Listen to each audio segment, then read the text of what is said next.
여러분들이 들어봤던 톨스토이라는 사람의 일화가 참 많이 있습니다. 그 가운데 톨스토이가 평생 수많은 작품을 잘 썼지만 자기 행동의 아쉬움들을 쭉 이야기한 적이 있습니다. 그 가운데 한 가지를 소개해 드리려고 하는데요. 어느 시골 지역에 가서 여관 같은 곳에 가서 하룻밤을 지내게 됐는데, 시골에 있는 여관들 같은 경우에는 수백 년 전 같은 경우에는 어떤 수준이겠습니까? 주막 수준이지 않습니까? 이 톨스토이가 그 주막 수준이 되는 곳에 가서 하룻밤 지내게 되었을 때 조그만한 집이니까 그 주인의 딸이 이렇게 쪼르르 뛰어와서 톨스토이에게 이렇게 예쁘게 보이고 이러니까요, 그 딸이 너무 예뻐 보이는 겁니다. 그런데 어처구니 없는 일이 생겼습니다. 톨스토이가 들고 왔던 빨간 가방을 자기에게 달라는 겁니다. 이런 어떤 난처한 일이 어디 있겠습니까? 여행하는 사람들은 조그마한 가방 안에 차곡차곡 물건을 다 챙겨 넣지 않습니까? 세면 도구나 여러 가지 옷가지 같은 것들을 한번 열어버리면 참 불편한 가방의 내용물이 참 많은데, 이 톨스토이에게 그 빨간 가방이 예뻐 보인다고 이 꼬맹이가 자꾸 달라는 것을 설득했습니다. 내가 내일 다른 걸 사줄 테니까 얘야, 이 가방은 이 아저씨가 꼭 필요한 것이란다, 줄 수가 없단다, 다음에 줄게, 그렇게 말했는데도 참 난처하게도 울어대고 보채고 야단났습니다. 결국은 설득하여서 그 아이에게 다음에 다시금 내가 며칠 뒤에 찾아올 텐데 이 가방 꼭 줄게 하고 며칠 뒤에 찾아왔는데 그 아이가 며칠 사이에 죽어버린 겁니다. 그걸 평생의 마음에 짐이 되어서 그때 그 가방 하나 주는 게 뭘 어렵다고 그 꼬맹이에게, 그 예뻐 보이는 아이에게 내가 이 가방 주지 못했나 라는 어떤 자책감이 들어서 글을 써놓은 것이 있습니다. 이러한 인생을 사는 것이 바로 우리구나 라는 생각을 갖게 됩니다. 엄마에게 한 번 정도는 멋지게 내가 대접하고 엄마의 마음을 기쁘게 해줬으면 좋겠다, 그런 생각 안 가져본 자식이 어디 있겠습니까? 또 자식들에게도 또한 그와 비슷하고 자기가 귀하게 여겼던 사람들을 여러분 어떻게 사랑으로 표현하겠습니까? 이 사랑들이 자꾸 미루어져서 마치금 그 사랑들은 사라진 것이 아니라 이렇게 마이너스 통장에서 차곡차곡 빚으로 쌓여진 것처럼 쌓여진 것이 저와 여러분들의 삶이 아니겠나라는 생각을 갖게 됩니다. 오늘 성경에는 여러분들이 성경을 이렇게 보아왔을 때 저는 또 다른 어떤 시각으로 우리 신성의 성도들에게 이 본문을 한 번 정도 소개하고 나눠야 되겠다는 생각을 가졌습니다. 나사로라는 사람이 나오고 마르다라는 사람이 나오고 마리아라는 사람이 나오는데, 이 본문을 갖고 수백 년 동안 목회자들과 신학자들이 좀 다른 방향에서 해석하였습니다. 마르다는 열심히 봉사하고 마리아는 이렇게 그 봉사하지 못하고 그냥 하나님께 말씀을 잘 들었던 한 여인으로 이렇게 여전도의 헌신 예배 때 주로 나오는 어떤 말씀으로 소개했는데, 저는 이 본문을 읽다가 다른 어떤 생각이 들었습니다. 나사로는 나사로의 사랑을 체험한 것이 다른 것이 있고요, 마르다는 예수님을 만났을 때 예수님께 받은 그 사랑 때문에 평생 봉사하고 헌신하는 기쁨을 누렸던 여인이었고, 마리아는 자기 머리털로 예수님의 발을 씻을 만큼 또 다른 사랑의 향기를 가졌던 여인이었구나.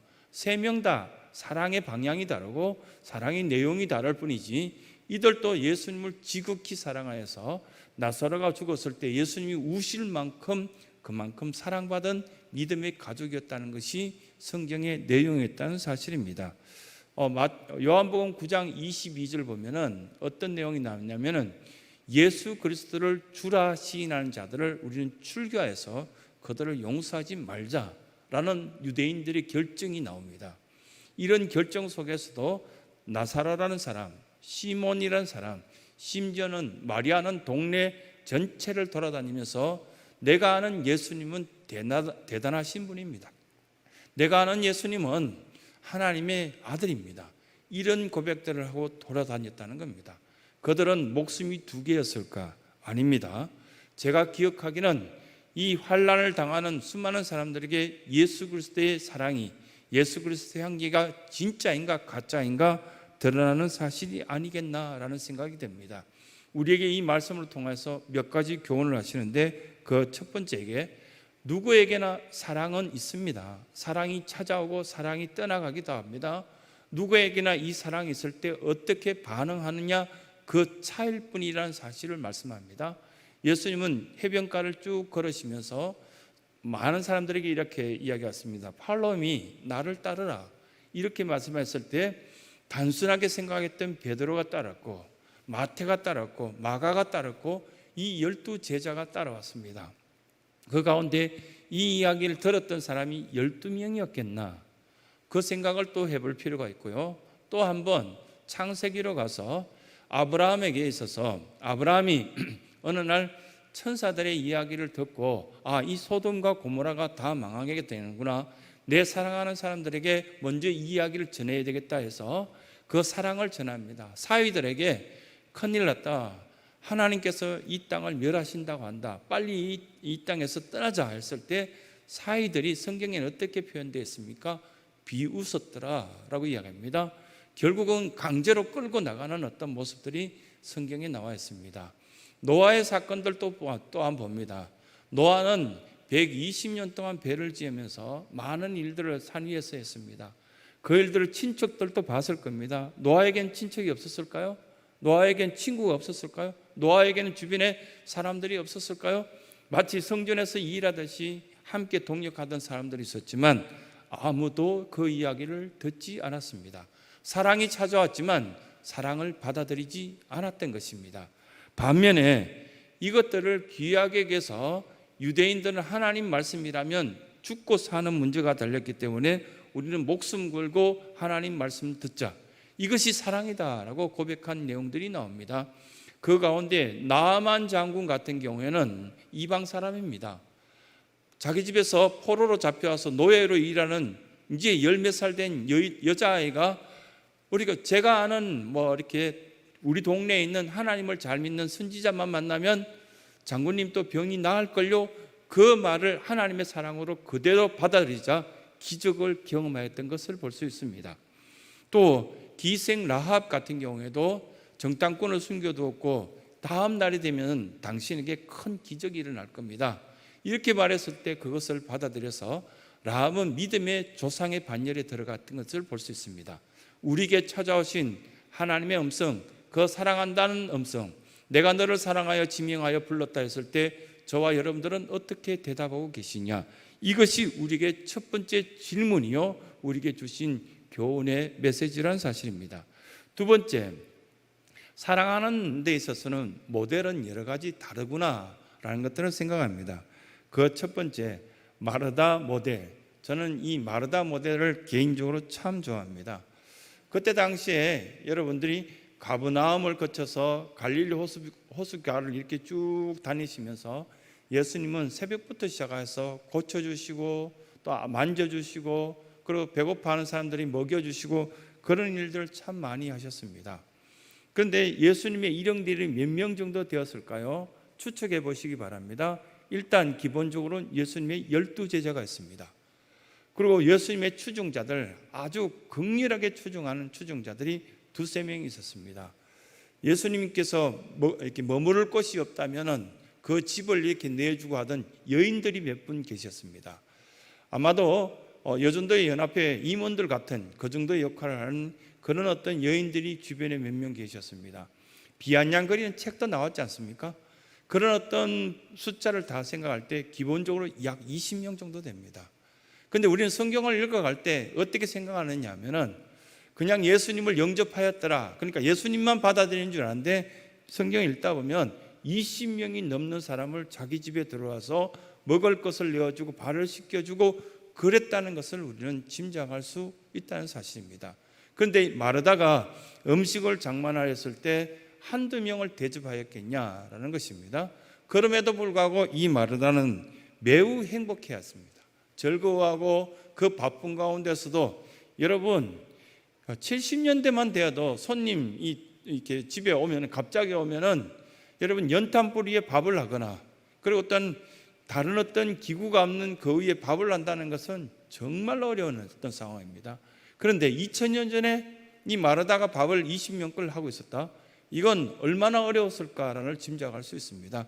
그럼에도 불구하고 마르다의 사랑은 동네 사람들과 주변 모든 사람들이 기억할 만큼 팔을 걷어붙이고 하나님의 일이라면, 예수님의 일이라면 감당하겠습니다, 이렇게 했던 모델 중에 대표적인 사랑의 모델이 마르다입니다. 두 번째 모델은 나사로라는 모델을 볼 수 있습니다. 여러분 스스로가 나사로가 되었다면 어떻을까요? 무덤 속에서 4일 만에 다시금 나왔다, 그런 어떤 체험을 했다면, 천국에 갔다 왔다는 그런 체험이 여러분들에게 있다면 어떤 생각이 듭니까? 예수 그리스도를 바라보는 나사로의 눈빛은 대단했습니다.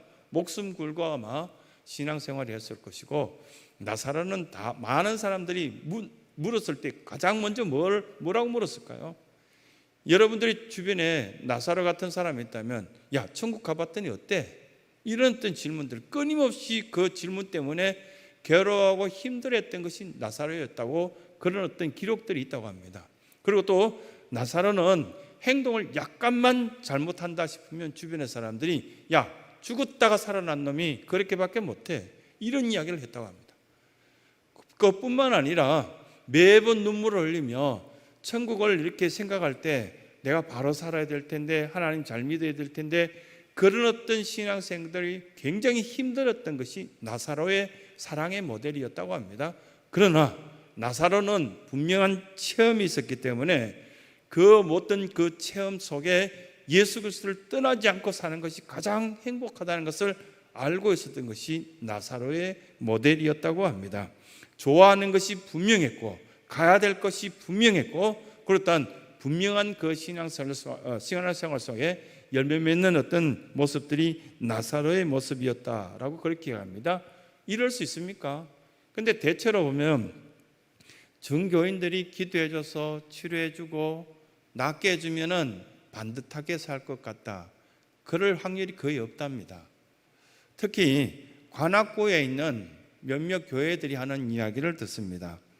저 개인적으로는 신림교회를 개인적으로 자주 방문하고요, 봉천제일교회 이런 교회를 이렇게 방문하면은 거기에는 청년부들이 200명이면 190명 이상이 서울대 출신들입니다. 서울대를 다니고 있는 애들이 그 청년부를 나옵니다. 한두 명이 보면은 뭐 카이스트나 뭐 이런 아이들이고요. 그리고 또 조금 뭐 이렇게 사대문 안에 있는 대학교를 다니는데도 불구하고 창피하다고 그 교회를 다 떠나갑니다. 서울대나 뭐 카이스트 정도 되는 애들만 250명 출석하고 있다고 제가 그렇게 들었습니다. 어느 날 방문하여서 청년들하고 그 담당 교역자하고 이야기하는데, 그들이 받은 사랑들을 교인들에게 되갚느냐? 1%도 안 갚는다고. 그런 어떤 이야기를 들었을 때 참 안타깝다. 왜 이 청년들에겐 야성이 없을까? 받은 사랑들에 대해서 고마워하지 않을까? 그러고 난 뒤에 그 청년들끼리 청년부에 서서 사귀다가, 서울대생끼리 이렇게 사귀다가 서로 결혼하여서 부모님이 평생 동안 논 팔고 밥 팔고 그 아이를 양육하기 위해서 키웠던 것들은, 사랑은 전혀 기억하지 않고, 엄마 아빠 미안한데요, 다음 달에 결혼하면 그 다음 달 저희들은 미국 들어가 살 거예요, 이렇게 이야기한답니다.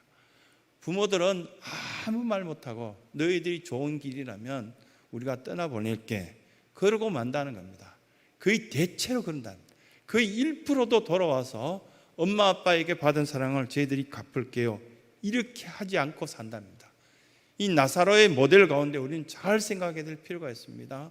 신앙생활을 가르칠 것인가, 영혼이 잘된 같이 범사에 잘될 것을 가르친가, 아니면 육신적으로 잘돼 보이는 것을 가르칠 건가, 이건 잘 생각해야 될 모델 중에 하나가 나사로의 모델이 아니겠나라는 생각이 듭니다. 마지막 모델은 마리아의 모델입니다. 마리아는 눈물을 흘리면서 여인으로서는 어떻게 보면은 누가 봐도 비정상적인 어떤 행동을 했습니다. 상상을 초월한 사랑의 표현을 했습니다. 그런데 이 마리아의 모델은 이 한국 교회를 살렸고요, 이 마리아의 모델은 무엇을 하든지 헌신자의 역할들을, 기도하는 일, 말씀 듣는 일, 하나님 말씀이라면 제 속에 어떤 이성적인 결단도 다 거부하고 말씀대로 살겠습니다. 이게 마리아입니다. 이 마리아와 닮은 어떤 한 사람을 저는 소개하려고 합니다. 지금 보면은 유럽 축구를 참 좋아하는데 유럽 축구 선수 중에 카카라는 선수가 있습니다. 이렇게 레알 마드리드에 있는 선수죠. 이 사람이 지난주인가 이렇게 보니까 TV에 소개되는데 일주일에 주급으로 받는데요. 주급으로 일주일에 10억씩 받는다고 하더라고요. 일주일에 축구 경기 두세 경기 뛰고 10억씩 받아요. 그러니까 1초당 뭐 얼마씩 받는다 뭐 이렇게 소개하던데, 그런데 왜 제가 돈을 많이 받는다고 이 카카를 소개하려는 것이 아니라 18살 때 수영하다가 실수로 벽에 부딪혀서 척추 2개가 부서졌습니다. 그럼 수영도 선수 생활도 못합니다. 그런데 최선을 다하고 무릎 꿇고 저는 하나님께 속했습니다. 하나님 마음대로 사용하십시오. 그러고 난 뒤에 골이 넣고 난 뒤에 카카라는 선수가 반드시 하는 행동이 있습니다. 자기 유니폼을 이렇게 뒤집어 올립니다. 그러면 그의 배에 글씨가 써 있습니다. I belong to Jesus. 나는 예수님께 속해 있습니다. 아프고 난 뒤에 저를 고쳐주신다면 평생 저는 하나님께 사랑받은 것을 많은 사람들에게 소개하겠습니다. 약속을 하고 난 뒤에 골이 넣고 나면은 반드시 자기 유니폼을 이 목까지 끌어올리고 난 뒤에 I belong to Jesus라는 어떤 모습을 드러내 보입니다. 그 모습 보고 싶어서 카카가 나왔다면 끝까지 지켜봅니다. 또 오늘 또 골이 넣을까? 뭐 그렇게 합니다. 한동안은 메시보다도 더 많은 골인을 넣어서 전 세계 가장 인기 있는 선수로 인정받던 것이 카카였습니다. 마리아 같은 모습이 아닐까 생각되어집니다. 우리 신성의 성도들이 어디를 가든지 나는 하나님께 속해 있기 때문에 내가 하는 모든 일로 통해서 사랑받은 것을, 내가 사랑받은 것을 한번 전하고 싶습니다. 드러내 보이고 싶습니다. 이것이 우리의 바른 신앙의 모습이 아니겠나 생각되어집니다. 결론적으로 말씀드리면 사랑은 위로수 되는 것 아니구나. 어제도 이렇게 장례 절차를 진행하면서 이렇게 생각해 봤습니다. 가족들이 미련이 남겠지, 또 아쉬워하겠지, 또 왜 그랬을까 생각하겠지. 이 교회 속에서도 끊임없이 있는 시기와 질투 필요 없는 것인데, 가룟 유다처럼 마리아가 향유를 부어드렸을 때 300데나리온이나 된 것을 왜 저짓하냐라고 그렇게 말했을 때 가룟 유다는 굉장히 똑똑해 보이고 수많은 사람들에게 어필되는 이야기를 했을 겁니다. 틀린 이야기였습니다. 왜냐하면 사랑이 없었기 때문입니다. 사랑이 있으면은 어머니께 대접하는 것이 아깝지 않아요. 사랑이 있으면은 연애할 때 그 여인에게 주고 싶은 것들이 돈으로 뭔가를 계산합니까? 할 수 있는데 최선을 다할 것입니다. 반면에 우리가 어느 순간부터 시작해서 계산되기 시작하고 우리는 미루기 시작하고 우리만 자꾸만 계산하기 시작합니다. 이 정도 이렇게 액수가 넘으면 나에겐 부담되고 힘들 거야. 이건 그 마음속에 이미 사랑이 떠나간 어떤 상태의 모습이 아니겠나 생각되어집니다. 사랑은 눈을 뜨고도 아무것도 보이지 않는 것 같기도 하고, 귀를 열었지만 다른 소리는 들리지 않고 그의 음성만 들리는 것이 사랑이라고 말합니다. 살고 죽는 것이 슬픈 것이 아니라 기회를 놓친 것이 슬프다라고 대부분의 많은 어르신들은 그렇게 저에게 이야기했습니다. 옳구나라는 생각이 듭니다. 이렇게 많은 것을 남겼다 할지만 그렇게 말하지만 기회를 놓쳐버리면 그것 또한 나의 것이 아니라 다른 사람의 것이 될 가능성이 있습니다. 8절에 보면 이렇게 말씀합니다. 가난한 자들은 항상 너희와 함께 있거니와 나는 항상 있지 아니하니라 라는 말씀을 하시면서 예수님께서 우리에게 말씀하신 것은 가난한 자들은 너희와 항상 함께 하지만 나는 너희들과 항상 함께 하지 못한다고, 지금 있을 때 이 사랑을 실천함으로 통하여서 모든 것들을 이루어 나갔으면 좋겠다고. 마태복음 22장 37절에 보면은 대강령이라고 말하죠. 하나님 사랑하고 이웃 사랑하라고. 이것이 시작이고 끝이다고. 그보다 더 큰 건 없다라고 그렇게 말씀하셨습니다. 사랑에는 반드시 대가 지불이 있습니다. 향유 냄새가 가득한 집안에는 누군가의 헌신이 있기 때문에 그 집안이 향기가 있는 집안이 되었을 것이고, 이 성전 안에 예수 그리스도의 향기가 가득하다는 것은 누군가의 기도와 누군가의 섬김과 누군가의 봉사의 모습이 있기 때문에 마리아와 같은 향유 냄새가 가득하지 않겠습니까? 아우성치는 이유는 틀림없이 그 헌신과 사랑이 없을 때 아우성치는 모습이 있습니다. 저와 여러분들이 이 예배를 드리고 이제 가정으로 갔을 때, 각 처소로 갔을 때 우리의 사랑의 향기가 드러남을 통해서 마르다 같은 모습이 드러날 수도 있고, 나사로 같은 모습이 있을 수도 있고, 마리아와 같은 사랑도 있을 수 있겠지만, 어떤 형태의 사랑이라도 실천되어서 예수 그리스도의 향기가 가득할 수 있는 저희 여러분들의 가정, 여러분들의 삶이 되시길 간절히 소원합니다.